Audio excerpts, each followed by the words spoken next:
Are certain methods better for certain things? Okay. So if you ask that question to 100 different witches, you probably get 120 different answers. Okay, so this is just my way of doing it. This is not the way of doing it. For me, methodology is something that's very important because it helps to focus the mind. It helps to focus the energy. It helps to be able to give us a means, an infrastructure, if you will, by which we can do the magic. The method, however, is not the magic. All right?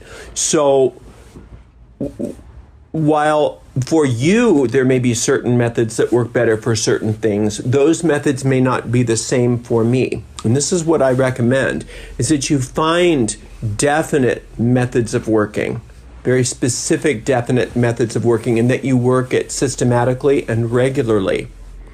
And you find, say, a problem that needs to be solved, or a desire that you want to accomplish, and you work that method for a while, and you get a clear understanding of how that's working for you. You should see some movement in that area of your life within at the most 2 weeks.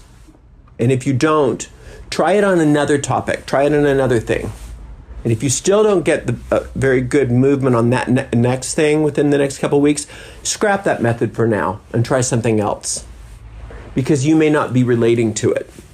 So some people get very dogmatic in their spell work, and they say, oh no, for money you should always work with the element earth, and for love you should always work with the element of water, and you should do water spells or earth spells, and et cetera, et cetera, et cetera.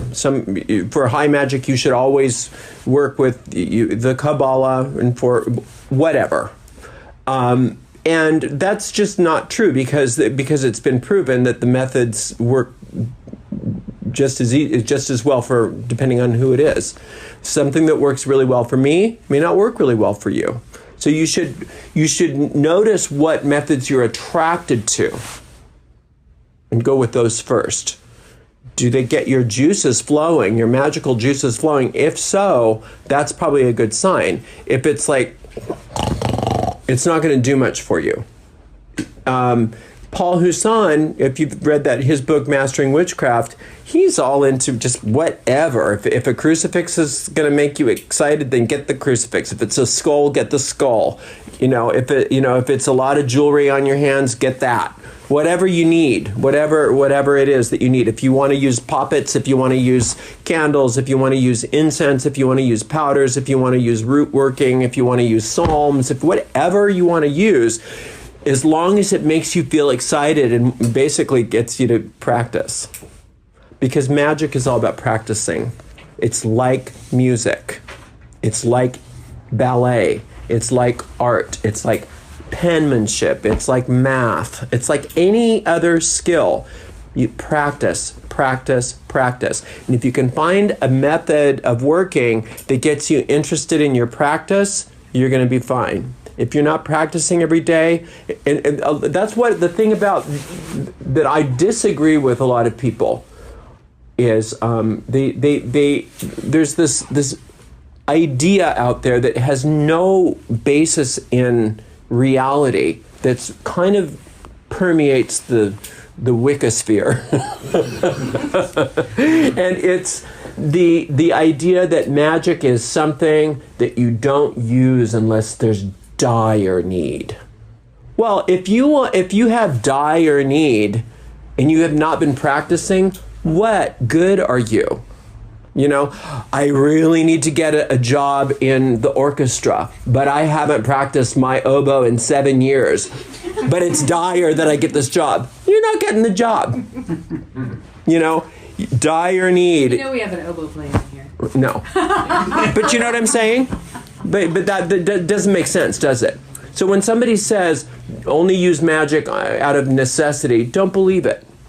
Now, where they may be getting that from is this idea, like Dion Fortune once said, that magic and meditation could be likened to medicine and nutrition. Meditation is like nutrition, something that you do every day, and that keeps you tuned up to concert pitch, right? And then the magic is something that you use as this is her point of view. It's not necessarily my point of view. As a curative measure, but that you don't rely on drugs. You know, you don't want to live on drugs. You want to make sure that you're healthy by nutrition, and that you use the drugs as necessary, even if they're natural drugs. I get her analogy, and I understand where she's coming from. I don't necessarily agree with that, because I see meditation as being a definite necessity, something that I need to do every day, but it's more of the passive version of it, and magic is more of the active version of it. Prayer versus meditation. Prayer is talking to God, and meditation is when God talks back. Now, in the old days, when God talks back, you were called schizophrenic. Now we just call it meditation. But it should be a balance. It should be a balance. Prayer and meditation, meditation and magic. Prayer, if it's effective, is spell work. But there are many methods of spell work, and there's very many methods of prayer. So you don't beg the sun to shine.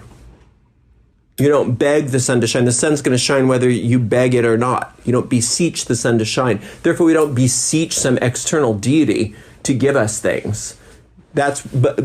So from our perspective, our version of prayer would be spell casting or magic, means that we use principles that create results.